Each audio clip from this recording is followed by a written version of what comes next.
In our history books, we read about the two battles that Hindus colossally lost. We don't read about the millions of battles that we actually won consistently to get to a point where we finally lost one or two battles which finally ended up in occupation and loot. The silent minority at Oxford also saw so much legitimacy in what I was saying. Even they were tired of consistently having their heritage whitewashed. So because Indians are not the only people, about 151 nationalities come there and they study there. So you have Africans, you have people coming from South America who've gone through similar, experiences of colonization. Much before India, Bharat was occupied by any of the foreign forces, much before it was colonized, much before it was plundered and looted, and at a time when it was at its peak in terms of its economy, military progress, education and economy. So this was the golden period. The very identity of being Hindu was extremely revered at this point. There are multiple travelers who have, kind of chronicled about their times in India, in Bharat, and what Hindu, the identity per se, meant to them. And there are numerous accounts which beautifully, explain these things. In fact, it was so popular that kings in Persia used to name their daughters Hind because of the beauty of the word and what it signified as an identity, as a word, as a meaning across the world. But where there's darkness, there's light. Where there's light, there's darkness. With everything good comes bad as well. So, of course, India, the proverbial Sone ki chidiya, was a point of envy for multiple people. There was always this eye which wanted to, have Bharat in its grasp. They wanted to conquer India. They wanted rights over its riches. They just wanted to get their hands on something that was so beautiful, so revered, and so prosperous at that. So there was this consistent effort that went on. What we don't know, I think, is also part of the problem, why we don't know what the problem is. In our history books, we read about the two battles that Hindus colossally lost. We don't read about the millions of battles that we actually won consistently to get to a point where we finally lost one or two battles which finally ended up in occupation and loot. And nowhere in our history, be it in schools or books, do we actively discuss this kind of a thing. So we need to look at a little bit of history, I think, from abroad, because unfortunately the people who attacked us have recorded their attempts in much more detail than we have managed to, record our own victories, which were multiple. They tried to attack India, Bharat, the Hindu identity, which was so prosperous, by force. They tried it all. They used their military, they came with everything, but they weren't able, they weren't successful. There's a poem in Persian which Hali wrote, and I have an English translation of this for you. It's just 4 lines. It says, "That fearless fleet of Deen Hijazi, whose mark reached Aqsa-e-Alam." There was no danger that, feared him. No hesitation in him, and he was the one who had crossed all of the 7 seas. But he drowned in the face of Ganga. That is what they say about how far their might, how far their force went in terms of trying to occupy, in terms of trying to win over and, have control over the identity of Hinduness, which Bharat at that point, it signified. And that was about it. The force only got them so far. The force got them to a point where they came and they drowned in the face of Ganga. But as they say, even Mahabharata says, even mighty kingdoms can be destroyed by one crooked intellectual. It is widely said that the pen is mightier than the sword. That's what they did. They then started engaging in this relentless intellectual attack to break the one identity that kept us prosperous, that kept us powerful, and that kept us from being conquered in the way that we were later on. I'm not going to get into the specifics and give you multiple examples and throw you in different directions. I'm just going to quote one of the first ever distortions made in in a historic sense, because this connects very closely to my own story. There is a very revered Persian dictionary, one of the ancient Persian dictionaries called Farang-e-Amid. So there's a copy of this even today in one of the libraries in Delhi. So you can see for yourself what I'm saying. The word Hindu. So the word Hindu was defined in that original dictionary as the mole on a beautiful girl's cheek, the black mole, you say, na? Drishti bottu in Kannada, if I may. The mole, the black mole on a beautiful girl's cheek. So that was how the word Hindu was described. And there were many other, like there were 3 sentences, if I may remember correctly. The second sentence said, the word Hindu is so beautiful, it's like a boy who steals the girl's hearts. So that was the kind of comparison that they were making to show the beauty of the word Hindu, to encapsulate it into a feeling. And few years down the line, when the distortion initially started, we have a dictionary called Lugat. They picked up the word steal, the one who steals the girl's heart, and they made it chor. So Hindu was defined as thief from there. So they just picked up that one word which was extremely convenient for them to carry out an intellectual war that would then, in many years' time, break the entire populace. They picked up the word black from the black mole on a beautiful girl's cheek. They picked up the word black.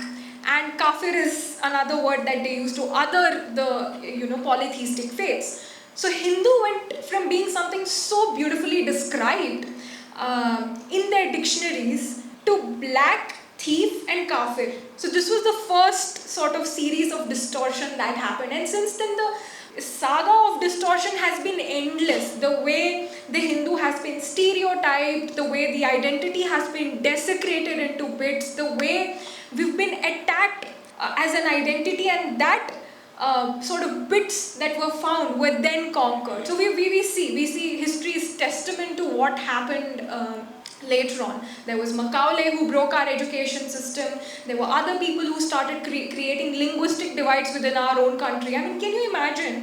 Shankaracharya comes from Kerala, and he was able to establish Shakti Peeth in 4 different parts of a country without having to. Language was never a barrier. You could travel freely, you could interact freely, you could convince people freely, and you could create Shakti Peeth freely. And language was something that made us beautiful, not something that made us different. So it was a point of diversity and not a point of difference. But that was the kind of journey that we were compelled to make by crooked intellectuals who tried to distort our history. And here I was, 21 years old, a product of the Macaulay education system.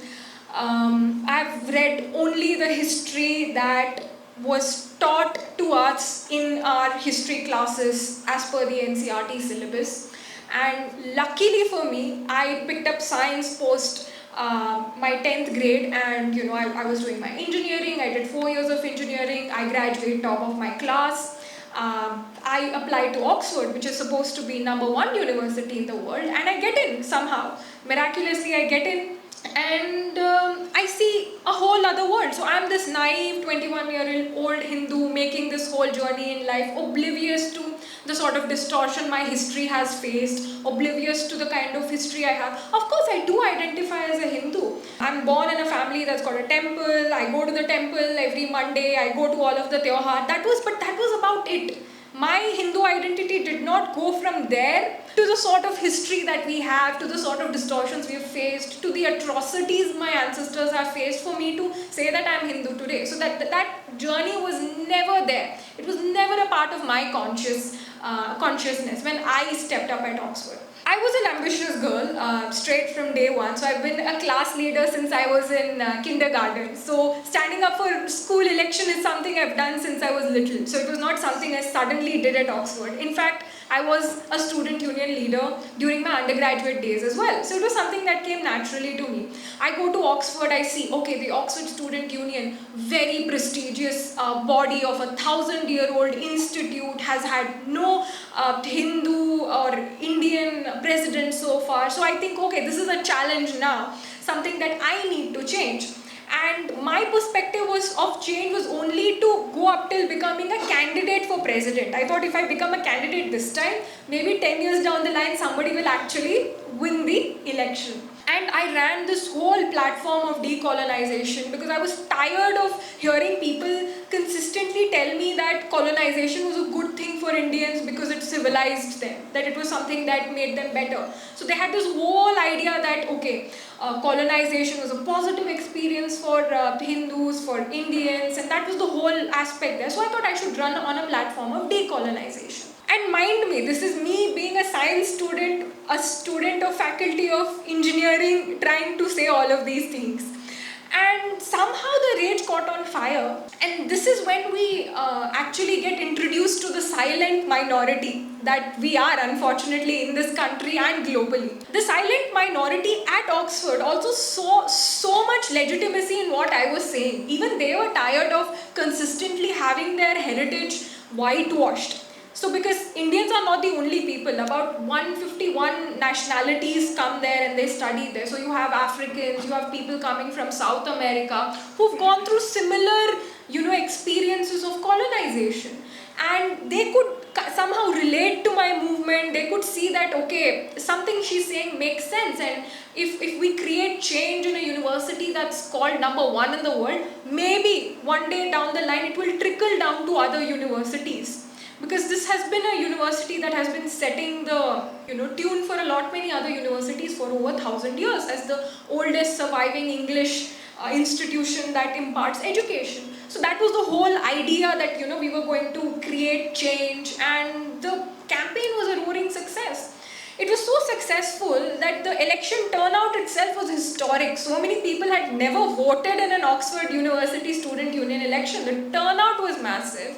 The victory margin was massive. They've never seen a candidate win with such a huge margin, and there was celebration all around. Thank you. And I wake up to congratulation messages on my phone is brimming to the peak.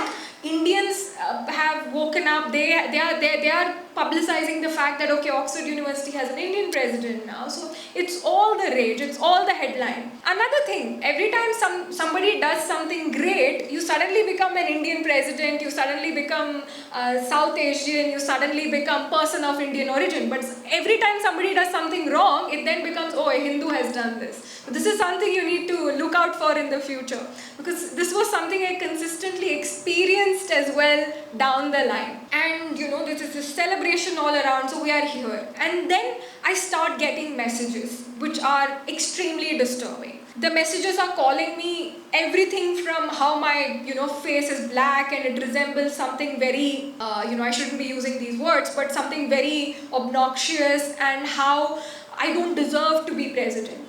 And the 1 week that I was president-elect of the Oxford University Students' Union, there was a complete barrage of messages which were just attacking me. And it was attacking my identity, it was calling me racist, it was calling me transphobic, it was calling me anti-Semitic.